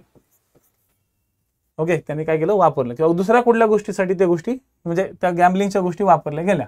असं त्यांनी कुठेही केलं तर ते घर, खोली किंवा जागा या तिन्ही गोष्टी काय केल्या जातात, जुगाराचा सार्वजनिक अड्डा म्हणून मानला जातो. आता यात कोणत्या गोष्टी येतात तर बघा, कापूस, अफू किंवा इतर वस्तू यांचा बाजार किमतीवर किंवा किमतीमधील आकड्यावर लावलेला जुगार. आता तुमच्या माहितीसाठी एक गोष्ट सांगतो. आता तुम्ही म्हणाल सर हे कापूसचं काय घेणं देणं आहे, तर बघा कापसामध्ये पण खूप मोठा मॅटर होता. जुन्या काळामध्ये कापसाचा लिलाव चालायचा. काय चालायचा, कापसाचा काय चालायचा, लिलाव चालायचा. आणि या कापसाच्या लिलावामध्ये हे दलाल लोक काय करायचे, गॅमलिंग करायचे. ही कुणाला जास्तीत जास्त बोली लागेल, कुणाला म्हणजे पैज लावायचे किंवा सट्टा लावायचे जास्तीत जास्त माल गोळा करण्यासाठी. जुन्या काळामध्ये कापसाची खूप डिमांड होती. तुमच्या माहितीसाठी सांगतो की आपल्या भारतात इंग्रजांच्या काळामध्ये आपला कापूस निर्यात व्हायचा, कच्चा माल. कुठं निर्यात व्हायचा तर तिकडे इंग्लंडमध्ये मँचेस्टर नावाचं एक ठिकाण होतं की ज्या ठिकाणी कापड उद्योग खूप जोरदार डेव्हलप झाला होता. आणि त्या ठिकाणच्या कापड उद्योगासाठी तिथले व्यापारी आपल्या इथे येऊन आपल्या कापसावरती सट्टा लावायचे. लक्षात आलं बरं का, लक्षात घ्या. तिथले लोक आपल्याकडे यायचे आणि इथं येऊन सट्टा लावायचे किंवा इथं येऊन पंज लावायचे आणि इथला माल बरोबर घ्यायचे आणि पटकन घेऊन जायचे. तसंच अफू. आता अफू नावाचा जो पीक आहे ते इंग्लंड वगैरे या साईडला येत नाही. ते सगळ्यात वाईट जमिनीवरती जरी लावलं तरी ते अफूचं झाड येतं. आणि त्या अफूच्या असतात बोंडे, त्या बोंड्यावरती जे काही अफू यायचं किंवा तो जो चिक येतो त्याला गोळा करण्यात आणि तो गोळा करून मेडिसिनसाठी वापरण्यात किंवा एक अंमली पदार्थ म्हणून वापरण्याच्या जुन्या काळामध्ये त्याचा सुद्धा व्यापार व्हायचा. आणि तो व्यापार होण्यासाठी सुद्धा हे इंग्लंडचे किंवा बाहेरच्या परदेशातले लोक आपल्या भारतामध्ये अगदी रांग लावायचे. मग अशा ठिकाणी अफूचा व्यापार होणे किंवा अफू त्या ठिकाणी किंवा इतर वस्तू यांच्या जो बाजार किमती असायच्या, या बाजार किमतीमधील आकड्यांवर लावलेला जुगार. ठीक आहे. आणि या जुगारासाठी ओके वापरलेली ठिकाण किंवा साधने किंवा वापरली जाणारी ती सगळी घटक हे सगळेच्या सगळे कन्सिडर केले जातील जुगाराच्या अड्ड्यामध्ये. दुसरी गोष्ट, अशा वस्तूंचा बाजार किमतीमधील बदल किंवा किमतीमधील बदलांच्या आकड्यांवर लावलेला जुगार हा सुद्धा यामध्ये कन्सिडर केला जाईल. लक्षात, यामध्ये कन्सिडर केला जाईल. त्यानंतर तिसरं, कर्ज रोखे किंवा शेअर बाजाराच्या किमतींवर किंवा किमतीमधील आकड्यांवर लावलेला जुगार हा सुद्धा एक प्रकारे जुगाराच्या परिभाषेमध्ये येतो. हा सुद्धा एक प्रकारे जुगाराच्या परिभाषेमध्ये येतो. कशामध्ये येतो, तो जुगाराच्या परिभाषेमध्ये येतो. ठीक आहे. हा सुद्धा काय येतो, जुगाराच्या परिभाषेमध्ये येतो. म्हणजे जुगाराच्या सार्वजनिक अड्ड्याच्या एरियात पाऊस किंवा इतर नैसर्गिक घटना घडून येणे किंवा घडून न येणे यावरती लावलेला जुगार. म्हणजे आता पाऊस पडेल का की पाऊस पडणार नाही, वादळ येईल का की वादळ येणार नाही, अशा ज्या काही गोष्टी चालतात ना त्याच्यावरती सुद्धा जो काही जुगार चालेल तो सुद्धा या अड्ड्यांमध्ये कन्सिडर केला जातो. ठीक आहे. किंवा शेअर बाजार वरती जाईल का की खाली जाईल, वरती गेला तर तो हाय लेवलवरती बैल आणि खाली येणार आहे ते सगळे अस्वल म्हणजे बेअर. तर बुल आणि बेअर यांच्यामध्ये कायम हे असं किमतीच्या आकड्यांवरती सट्टेबाजी चालली जाते आणि सट्टे बाजारांचा हा सगळ्यात मोठा अड्डा. राईट. त्यानंतर पर्जन्यवृष्टीच्या प्रमाणावर किंवा त्याच्या प्रमाणाच्या संख्येतील आकड्यांवरती लावलेला जुगार. तसंच पत्त्यांवरील किंवा इतर कागदपत्रांवरील किंवा क्रमांक असलेल्या इतर वस्तूंवरील पुढील घटकांवर लावलेला जुगार. जसं चित्रावर बघा, इथे चित्र पण भरपूर आहेत, अंकावर इथं अंक आहेत. ठीक आहे. आकड्यांवर किंवा त्याच्याशी निगडीत असलेल्या अंकांच्या बेरजेवर, म्हणजे अंकांच्या बेरजेवरती किंवा इतर घटकांवरती, जाणून बुजून आयोग कलमामध्ये इतर घटक पण टाकून दिले, या इतर घटकांवरती लावलेला जो काही जुगार आहे, ओके, हे जे काही साधनं वगैरे आहेत किंवा जे काही तुम्ही ठिकाण लावलेले आहेत, या सगळ्यांचा भाग या ठिकाणी कन्सिडर केला जाईल. त्याच्यानंतर जागा. जागा या संकल्पनेला या ठिकाणी आधार देण्यात आलेला आहे. कशाला? तर जागा. जागेमध्ये नक्की काय येतं? तर जागेमध्ये, जागा या संज्ञेत तंबू, ओके, परिवेष्टित जागा, क्षेत्र, वाहन, तंबू, परिवेष्टित जागा. परिवेष्टित जागा म्हणजे काय? ओके, परिवेष्टित जागा म्हणजे काय? तर एका बाबा छत वगैरे आहे किंवा त्याला असं तयार केलेलं आहे किंवा एक असं तयार करून ठेवलेलं आहे बसण्यासाठी, म्हणजे सगळेजण तिथे येऊन बसू शकतात किंवा तिथे जुगार खेळू शकतात, अशी जागा तंबू किंवा परिवेष्टित जागा.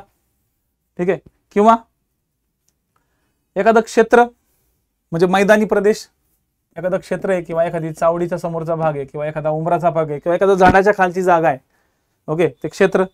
त्याचबरोबर वाहन आणि जलयान. वाहन म्हणजे समजा गाडी, ओके, एखादी गाडी असेल तर गाडीत बसल्या बसल्या तुम्ही पत्ते खेळत बसली, ओके, गाडी थांबवली तिथं पत्ते खेळत राहिली, ड्रायव्हिंग करता करता काय करायचं? वाहन. आणि जलयान. जलयान म्हणजे जहाज, बोट. जहाज, बोट. ओके, हे बघा लोक पत्ते खेळून राहिले. तर हे जे काय आहे, तंबू, परिवेष्टित जागा, क्षेत्र, वाहन आणि जलयान, हे जे 5 घटक आहेत, ह्या 5 घटकांचा समावेश जागा या संज्ञेमध्ये येतो. म्हणजे जी जागा ही संज्ञा आहे, ही जागा ही संज्ञा तुम्हाला लक्षात ठेवायची. ठीक आहे. हा, बंदिस्त जागा.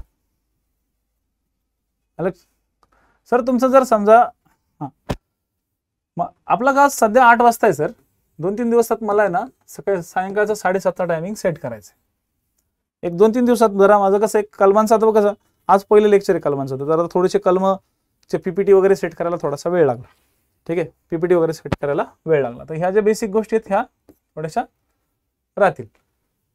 सर 7:30-8 समजून चला. आणि तुमचा मोबाईल जर इंटरनेट चालू असेल तरच नोटिफिकेशन येतं.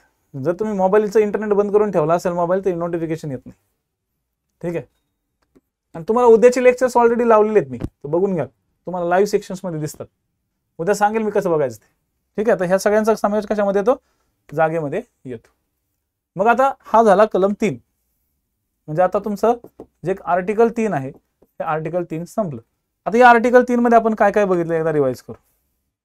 आर्टिकल 3 बरंच मोठं होतं. म्हणजे आता तुमचं आर्टिकल 3 डन. आर्टिकल 3 मध्ये काय होतं? तर पैंज मारणे, सट्टा खेळणे याबाबतच्या गोष्टी होत्या. घोड्याच्या शर्यतीवर किंवा शानाच्या शर्यतीवर लावलेली पैंज व सट्टा यांचा समावेश जुगारामध्ये होत नाही. ज्या दिवशी शर्यत नियोजित आहे त्याच दिवशी शर्यत लावली असेल तर, ठीक आहे, तर तिथं ती जुगार कन्सिडर केली जाणार नाही.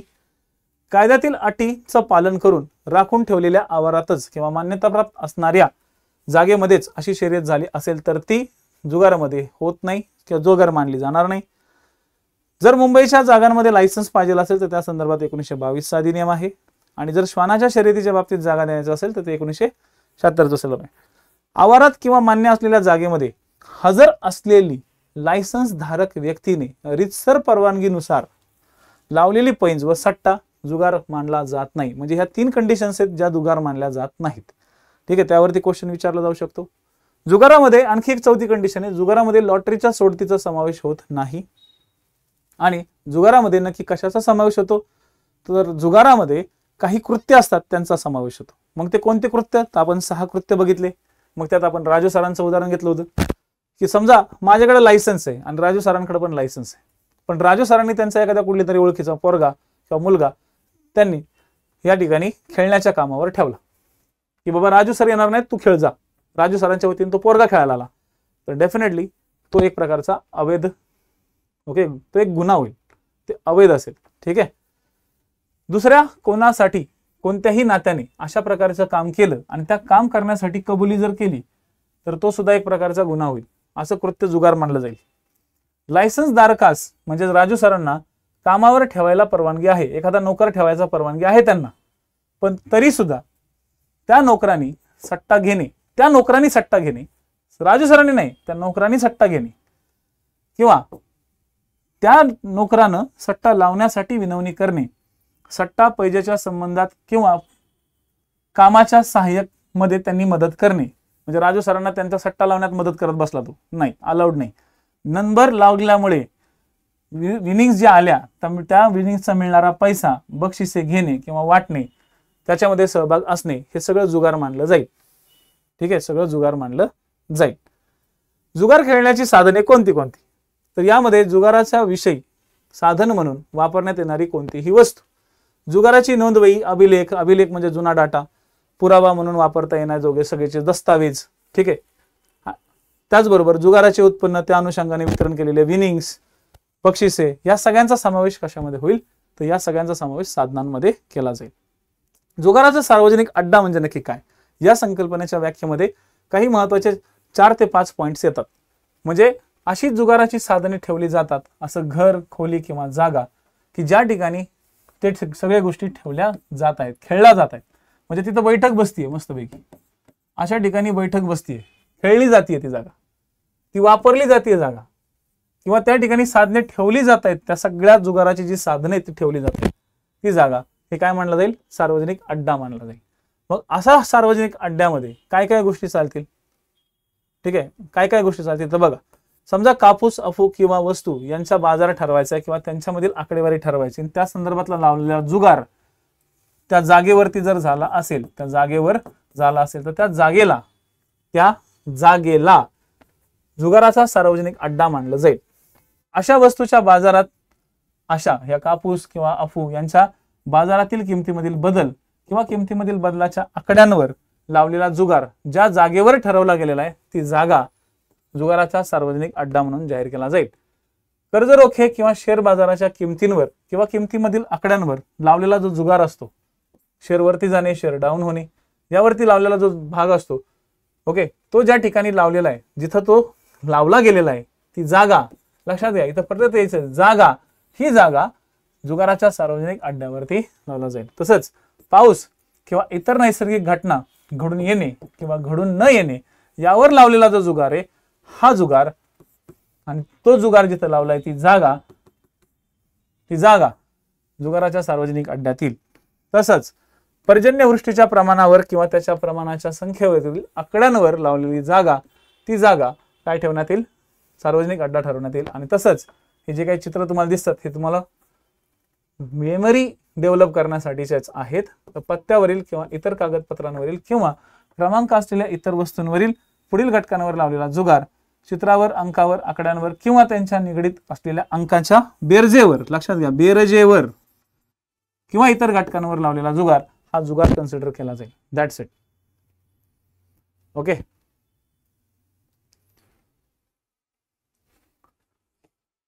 हा माझा नंबर आहे सर इथं. ओके, हा ऑफिशियल किंवा नंबर असतो आमच्याकडे, 3 नंबर आहेत, त्यातला हा एक नंबर, याच्यावर तुम्ही कॉन्टॅक्ट केला तर बेटर राहील. ठीक आहे, लक्षात ठेवा. मग जागा ह्या संज्ञेमध्ये काय येतं तर तंबू, परिवेष्टित जागा म्हणजे बंदिस्त जागा, परिवेष्टित म्हणजे एक प्रकारे पूर्णपणे बंदिस्त अशी जागा, कुणाला दिसू नये, काही नाही, आपण काय करतोय, कसं चाललंय. कारण की जुन्या काळातील लोक लय खतरनाक होते, लय महारथी होते, ते असे लपून छपून कसं तरी जुगाड करून ते काहीतरी करायचेच. ठीक आहे, येस, जर तुम्ही येस तुम्ही रेकॉर्डेड लेक्चर्स करू शकता. रेकॉर्डेड लेक्चर्स अनलिमिटेड किती वेळा पाहता येतील, म्हणजे तुम्हाला लिमिट दिलेली नाहीये, 3 वेळाच पहा, 2 वेळाच पहा, 5 वेळाच पहा, किती वेळा पाहू शकता. ठीक आहे, आणि आता मला तर गॅरंटी आहे की तुम्ही लोक पोलीस स्टेशनला तर दाखवणार नाही, पूर्व परीक्षेला 4-5 जण घेऊन बसायचे एक मोबाईल. ओके, आता नाही मला वाटत की तुम्ही घेऊन बसाल, कारण मी लॉस लय भारी करणार आहेत. आणि विशेष म्हणजे हे तर तुम्हाला मी आता सांगतोय, ज्यावेळेस तुम्हाला याच्यावरती ॲनिमेशन्स तयार होतील ना, ॲनिमेशन झाल्यानंतर तुमच्या डोक्यातच तो कलम बसला पाहिजे. मला तर असंच करायचं आता.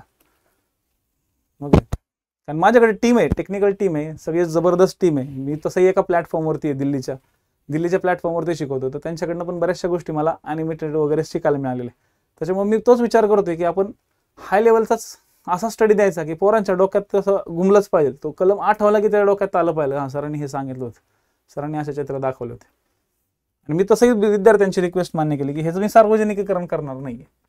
त्यानंतर घ्या कलम 4, जुगार खेळण्याचे सार्वजनिक अड्डे ठेवणे. Keeping common gaming okay houses. जी कोणतीही व्यक्ती एखादी व्यक्ती घेऊ, ठीक आहे, समजा आमचे राजू सर, ठीक आहे, जी कोणतीही व्यक्ती कोणतेही घर, खोली किंवा जागा यांच्या संदर्भात पुढील कृत्य करणारी व्यक्ती या कलमांतर्गत अपराधी असेल. ओके, कोणती? तर सगळ्यात पहिलं जुगार खेळण्याचा सार्वजनिक अड्डा म्हणून अशी जागा खुली करेल, राखून ठेवेल किंवा ठेवू देईल किंवा उपयोग करेल अशी व्यक्ती. म्हणजे आता राजू सरांनी आपलं राहतं घर हे जुगारी लोकांसाठी खुलं केलं किंवा घराच्या मागची बाजू राखून ठेवली की तिथं बरोबर अशी सोय करून ठेवली, एक खोली बनवून ठेवली की नाही बाबा तिथे ना आपण बरोबर बसू, किंवा ठेवू देईल किंवा त्यांनी ठेवू दिली, ठीक आहे, किंवा उपयोग करेल, स्वतः पण बसले त्यांच्यात, तर ओके, तर ते अपराधी असतील. लक्षात घ्या, अपराधी कोण असेल ना यावरती क्वेश्चन्स ऑलरेडी आलेले आहेत. कोण असेल यावरती ऑलरेडी क्वेश्चन्स आलेले आहेत. अशा जागेचा मालक किंवा भोगवटादार, म्हणजे जिथं त्याच्यात थोडासा सहभाग आहे किंवा तो त्याचा पार्टनर आहे, जाणीवपूर्वक इतरांना तसा वापर करून देईल. अशा जागेचा मालक किंवा भोगवटादार, तिथं तिथला पार्टनर जाणीवपूर्वक इतरांना तसा वापर करू देईल, इतरांना देईल, ठीक आहे. पहिल्या सेक्शन मध्ये तो स्वतः बसणार होता तिथं, आता काय करतो, तो स्वतः बसत नाहीये पण बाकी लोकांना बसू देतोय. ए आणि बी मध्ये फरक काय? इथं तो स्वतः आहे, ओके, आणि इथं तो दुसऱ्यांना बसू देतोय, दुसऱ्यांना बसू देत आहे. घर, खोली किंवा जागा या संदर्भात अशा जागेची देखभाल करील,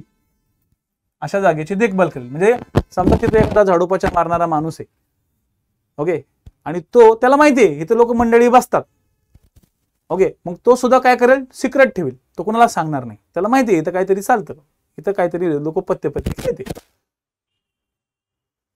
अशा गोष्टीचा सांभाळ करणारा किंवा त्या वस्तू बरोबर बाजूला नेऊन ठेवणारा, लपून ठेवण्यास मदत करणारा, तो सुद्धा या ठिकाणी अपराधी ठरेल.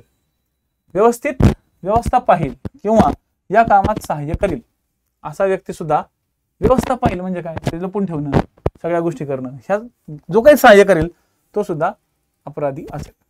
इथून उचलायचं वरती यायचं, प्रत्येक वेळेस असं करायचं, मग ते तुमच्या बरोबर डोक्यात फिट राहत. त्याचबरोबर घर, खोली किंवा जागा या संदर्भात अशा जागी नेहमी येणाऱ्या व्यक्तीवर, हा पॉइंट लक्षात ठेवा, घर, खोली किंवा जागा या संदर्भात अशा जागी नेहमी येणाऱ्या व्यक्तीबरोबर, समजा ओके, जुगार बोलले आपण समजून घेऊ, जुगार खेळण्याच्या कारणासाठी आगाऊ पैसे देईल किंवा पुरवेल. समजा एक व्यक्ती, हा पॉइंट समजून घ्या. समजा राजू सरांचं घर फिक्स झालंय आपलं, ठीक आहे, राजू सरांचं घर फिक्स झाले. आता मी नेहमी जातोय राजू सरांच्या घरी जुगार खेळायला, मी नेहमी जातोय, आणि आता मी नेहमी जातोय तर माझा मित्र आहे जयसिंगपुरे वर्ध्याचे. आता त्या जयसिंगपुरेंना असं लक्षात आलं की बाबा मी रोज जातोय, मी रोज जिंकतोय, आणि जयसिंगपुरे म्हणले की एक काम करा, हे घ्या माझे पैसे, ठीक आहे, आणि तुम्ही माझ्या वतीने खेळा, आणि जे येईल ते मला द्या. अपराधी कोण? राजू सर तर झाले, मी तर झालो, ते जयसिंगपुरे पण झाले, ओके, दिलं खिशात नको, हे घ्या माझ्या वतीने पण लावा, आणि जे काही होईल ते बघू, हारलो तर ठीक, जिंकलो तर मला तेवढे माझं तुमच्याकडे घेऊन तुम्हाला मला द्या. काय झालं, ते पण गेले, ठीक आहे. जुगार खेळण्याच्या कारणासाठी आगाऊ पैसे देईल किंवा पुरवेल तो व्यक्ती, पुरवणारा व्यक्ती कोण आहे इथं, आमचे वर्धेवाले, ठीक आहे. लक्षात आलं का? हा गेम येतो सगळा, हे असं फिरवी असते, असं इकडून तिकडं, म्हणून ते ना असे लोक असे सेट करून ठेवा डोक्यात, ओके, हे ज्यावेळेस लोक तुमचं सेट होतील ना त्यावेळेस ते आणखी तुम्हाला वाटेल. ठीक आहे. उदाहरण, आता एबीसीच्या घरातील 2 खोल्या गावकऱ्यांना जुगार खेळण्यासाठी वापरू देतो. एबीसीने जुगार प्रतिबंधक कायद्याखाली कलम 4 अंतर्गत गुन्हा केलेला आहे. किंवा आता मी तुम्हाला जयसिंग पोरे सरांचं सांगितलं, जयसिंग पोरे आले नाहीत, खेळायला आले नाहीत. आता हा फोटो मी जाऊन काढलेला नव्हे, हा इंटरनेटवरनं घेतलाय ना, तर परत तुम्ही म्हणाल सर कुठे गेलते तुम्ही. ओके, जयसिंग पोरे आले नाहीत. ओके, जयसिंग पोरे वर धावाले आमचे आले नाहीत. आता नाही आले पण आगाऊ पैसे दिले ना. काय दिला? आगाऊ पैसा दिला. आगाऊ पैसा दिला का नाही? आगाऊ पैसा दिला, झालं दोषी. दोषी. बरोबर. समजा आमचे कांबळे म्हणले नाही नाही सर, मी काय करतो मी तुम्हाला जागा उपलब्ध करून देतो, पण ते तुम्ही तुमचं बघा. पण जागा उपलब्ध करून दिली ना, जागा उपलब्ध तुम्ही करून देताय, तुम्ही दोषी. तर अशा सगळ्या शक्यता बघायला शिकायच्या. ओके, तुमचं काय होतंय, तुम्ही एखाद्या पुस्तकात फक्त एक असं उदाहरण वाचता आणि तुम्ही लगेच पुढच्या कलमात जाता. तसं नाही, प्रत्येक ठिकाणी शक्यता बघा. मग हा झाला तर तो झाला तर तो. तुम्हाला अशा शक्यतांवरती क्वेश्चन येतात. आधी आलेलेच आहेत, जुन्या काळातही येत होते. या एबीसी अ ब अशा स्वरूपात यायचे क्वेश्चन. पण आता तसं नाही, आता त्याच्यावरती जरा मोठा इम्पॅक्ट पडेल. तुम्हाला 3-4 शक्यता दिल्या जातील की खालील शक्यता पडताळा. बघा क्वेश्चन कसा येईल, खालील शक्यता पडताळा आणि या शक्यतांपैकी कोणत्या पर्याय हा कलम 4 अंतर्गत दोषी ठरेल ते सांगा. तुम्हाला एक लक्षात घ्यायचंय, तुम्हाला असणारे 150 प्रश्न, 300 मार्क, पण 150 प्रश्नासाठी 90 मिनिट. आयोग तुम्हाला लंबे क्वेश्चन विचारणार आणि तुम्हाला तुमचा वेळ त्या ठिकाणी आयोग खर्ची करायचा भाग पाडणार. आता लक्षात येते, शक्यता एक नाही बघायची, शक्यता अनेक बघायच्या. म्हणून मी तुम्हाला 2-3 उदाहरणं दिली. हाच असणार आहे तुमचा मायनर ऍक्टचा आयोगाचा गेम. समजलं? ह्याला एक्सप्लेन करायला मे बी मला जास्त वेळ लागू शकतो, पण एकदा आपण रिव्हिजनला आलो तर तुम्ही हे पटपट पटपट पटपट पटपट रिवाइज करू शकतो. लक्षात, ह्या गोष्टी तुमच्या लक्षात ठेवा. हे उदाहरण आणि या उदाहरणातल्या महत्वाच्या गोष्टी. ठीक आहे. मग समजा या संदर्भातल्या शिक्षा कोणत्या आहेत कलम 4 अंतर्गत, तर 2 वर्षापर्यंत जर असं समजा दोषी आढळलं. आता समजा राजू सर दोषी आढळले. ओके, तर राजू सरचा पहिला तर अपराध नसणार. पहिला अपराध समजा जयसिंग पोरे सरांचा. जयसिंग पोरेंनी पहिल्यांदाच पैसे लावले आणि ते नेमके पहिल्यांदा गावले. ठीक आहे, पहिल्यांदा गावले. तर 3 महिन्यांहून कमी असता कामा नये एवढा कारावास. ओके, कारावासाची शिक्षा आणि 500 रुपये दंड. ठीक आहे. समजा माझा दुसरा हा अपराध आहे केजी सर. ठीक आहे, तर दुसरा अपराध आहे, तर 6 महिन्यांहून कमी असणार नाही, पण 1000 रुपये एवढा. ओके, 1000 रुपये दंड. आणि तिसरा म्हणजे आपले कोण, राजू सर. राजू सरांचं काय, तर 1 वर्षाहून कमी असणार नाही, 200. ओके, 2000 रुपये एवढा भाग, 2000 रुपये एवढा भाग. म्हणजेच शिक्षा किती वाढवू शकता, तर 1 वर्षाहून कमी असता कामा नये, म्हणजे 1 वर्षाहून जास्त, पण कितीपर्यंत, तर 2 वर्षापर्यंत वाढवता येईल अशी. म्हणजे 1 वर्षाहून पुढं 2 वर्षापर्यंत वाढवता येईल अशी शिक्षा. ठीक आहे. 2 वर्षाची शिक्षा नमूद करण्यात आलेली आहे. जास्तीत जास्त 2 वर्ष, त्याच्या पुढे नाही. ठीक आहे. आणि या कलमांतर्गत जो दोषी आढळलेला आहे, म्हणजे आता आम्ही 3 जण दोषी आढळलो, तर या व्यक्तीला काही तरतुदी लागू असणार नाहीत. आता या संदर्भातल्या तरतुदी काय आहेत, तर या संदर्भात अपराधी परिवीक्षा अधिनियम 1958 आणि फौजदारी प्रक्रिया संहिता 1973 चे कलम 360, त्याच्यामधील क्लॉज 1, 4, 5, 6 या अंतर्गत चांगले वर्तन ठेवण्यासाठी परिवेक्षेच्या शर्तीवर किंवा समज दिल्यावर सोडून देणे. ठीक आहे, चांगलं वर्तन ठेवलं तर सोडून दिलं. ठीक आहे, तर अशा गोष्टी या ठिकाणी लागू असणार नाही. म्हणजे थोडक्यात या शिक्षा असतील, त्या शिक्षा तुमच्या पाठांतर करून ठेवा. आणि शिक्षणच्या बाबतीत मी अपडेट, काही विद्यार्थ्यांचे कॉल येत आहेत की सर अपडेट होऊन तुम्ही शिकवणार का, तर येस, त्यासाठी मी ऑलरेडी ओके इंटरनेटचा सपोर्ट मी स्वतः घेतोय. MPAतले बरेचसे असे जे सध्या भावी PSI आहेत, जे सध्या ट्रेनिंग घेत आहेत, ते सुद्धा त्यांच्या पद्धतीने पूर्णपणे या लेक्चरसाठी सपोर्ट घेत आहेत. त्यांच्याच आयडिओलॉजीमधून तयार झालेली ही आपली खास एक बॅच आहे. त्या विद्यार्थ्यांची एक रिक्वेस्ट होती की सर तुम्ही नक्कीच मेन्सचे लेक्चर्स घ्या, कारण की आतापर्यंत तुम्ही ऑफलाईन घेतलं, पहिल्यांदाच तुम्हाला ऑनलाईनला लोक पाहतील, तर डेफिनेटली शिकवणं म्हणजे असं नका समजू की पहिलंच लेक्चर लय भारी झालं, प्रत्येक लेक्चर असंच असणार आहे. आणि मी हे तुम्हाला प्रूफ करून दाखवलेले पूर्णपणे 4-5 महिने तुम्ही कदाचित काही विद्यार्थी युट्यूबच्या माध्यमातून माझ्याशी जुळलेले असाल. पूर्वपरीक्षेला कदाचित तुमच्यापैकी बरेचसे लोक येऊ शकत होते, पण तरी लोक आले नाहीत. काही लोकांना कळलंच नाही, काही लोकांना आता कळलं, आता फोन यायला लागले, सर शेवटच्या 2 आठवड्यात कळलं होतं, मग तुमची फक्त फॉरेन रिलेशनची आणि LPGची बॅच घेतली, फायदा भरपूर झाला. LPGला तर मगाशी एका सरांचा फोन आला, 10 पैकी 10 बरोबर आहेत इकॉनॉमिक्सचे, त्याच्यामुळे ते डायरेक्टच 50-52 पर्यंत गेले किंवा 45-46-47 पर्यंत गेले. बरेचसे लोक त्या इकॉनॉमिक्सच्या एका त्या LPGच्या एका क्लासमुळे तो गेले होते. आणि एक सगळ्यांना छोटी रिक्वेस्ट आहे की कृपया करून सगळ्यांना डिस्काउंट हा जो प्रकार आहे तो मागू नये. कारण मी खरंच सांगतो, लॉ शिकवताना मी हे जे आजचा जो अधिनियम आहे तो खर्च केला आहे जवळपास 4 ते 5 तास. म्हणजे मी पहाटे आज उठलोय, तिथे मी 2-3 तास हे वाचत बसलो होतो. आताही मी 5:30ला माझे सगळे लेक्चर सुरू रखले, 5:30 वाजल्यापासून तर 7:30 वाजेपर्यंत मी कंटिन्यू याच्यावरती भिडलो होतो. आणि मला हा पूर्ण अधिनियम, कारण मी 2 वर्षानंतर शिकवतोय, मी असं नाही की मी रोजच लेक्चर घेत होतो. तुमची परीक्षा अशी नाही की ती रोज येते ते, राईट. मी सुद्धा 2 वर्षानंतर माझं सगळं मटेरियल जुळवतोय, सगळ्या गोष्टी सेटअप करतोय, PPT बनवतोय, 3 लोक कामाला लावलेत ऑलरेडी मी इथं. या सगळ्यांचाही खर्च राहतो आणि या सगळ्या गोष्टींसाठी खर्च करावा लागतो आणि वेळ पण खर्च होतो. तर त्या गोष्टीचं एक मोल आहे. त्याच्यामुळं कृपया करून कुणीही डिस्काउंट मागू नये. ऑलरेडी 5,200 आणि बरेचशा लोकांनी असं केलेलं आहे की जिथं भरपूर मोठ्या फीज आहेत तिथं ऑलरेडी भरून ठेवलेली आहेत. आता तिथं पोरांना असं म्हणणं पडेल काही लोकांचं की सर आम्ही ऑलरेडी तिथं पैसा भरलाय, तुमच्याकडे यायची इच्छा आहे, आम्ही 5-6 जण आहे, आम्हाला 5-6 जणांना तुम्ही थोडासा डिस्काउंट द्या. तर बघा, मी पहिले एक गोष्ट सांगतो, ऑलरेडी तुम्ही लोक कमवते, आता ते बोलणं चुकीचं आहे. परंतु काय होतं, बऱ्याचशा लोकांनी पूर्वपरीक्षेला असा एक अनुभव घेतलाय, त्यांची मला फोन येतात की सर आम्हाला मित्रांनी सांगितलं होतं, पण तो मित्र 45-46 वर गेलाय आणि आम्ही 35, 36, 37, 38 वरती आहोत. आता आम्ही काय करू, आम्ही पास म्हणजे परीक्षा आम्ही तर पेपर देऊ की नाही देऊ. मग त्यांना एकच मी सांगतो की तुम्ही आधी जागे व्हायला पाहिजे होतं. तुम्ही 2 महिन्याच्या शेवटची जरी आला असतात, माझ्या अर्जुन बॅचमध्ये जरी चिटकला असता, तर मी तुम्हाला बऱ्यापैकी स्कोर वाढवून देऊ शकलो असतो. कारण मी डिटेलमध्ये शिकवत होतो, जे शिकवत होतो ते एकदम प्रामाणिकपणे शिकवत होतो. आणि मी सांगतही होतो ऑनलाईन मी उतरलेलो आहे, ह्याचा अर्थ समजून चला की परत एक मोठं वादळ तयार होणार आहे. आणि माझा पूर्णपणे या ठिकाणी डेडिकेशन पोलीस लोकांना असतं. मी डेडिकेशन ठेवणारा माणूस आहे, उगा क्लास घेणारा माणूस म्हणून मी फेमस नाही आहे, ठीक आहे. माझं डेडिकेशन असतं. मी जर लॉ मध्ये उतरतोय तर मी आता पुस्तकं काढेल आणि हे काढेल आणि थ्याव काढेल आणि त्याव काढेल, मला तसला वेळच नाहीये.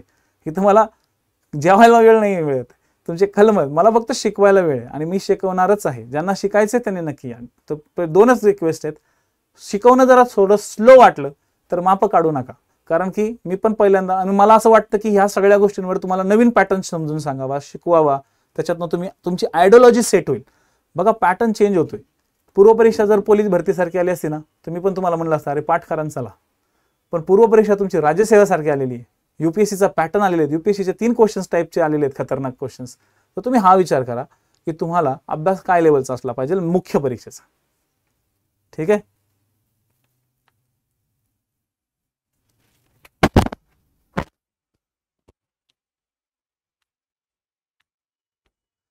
हो बरोबर आहे ज्योती मॅडम. म्हणून म्हणलं प्रीचा अनुभव बऱ्याचशा लोकांनी घेतलेला आहे. सो माझा एकच प्रयत्न आहे की तुम्ही लोकांनी प्रयत्न करा की या ठिकाणी याचा, ठीक आहे. Thank you so much. आपण परत भेटू नेक्स्ट लेक्चरला. नेक्स्ट लेक्चर राज्यघटनेचा असणार आहे, सरनामा आपला होणार आहे, आजपासून राज्यघटना स्टार्ट होईल. सो एक साधारणतः 10 वाजता लेक्चर स्टार्ट होईल, तोपर्यंत तुम्ही येऊन पोचा किंवा येऊन बाकीची कामं उरकून घ्या. आमद बिमद द्यायची असेल तर ते सगळं करून या, ठीक आहे. चला, थँक्यू.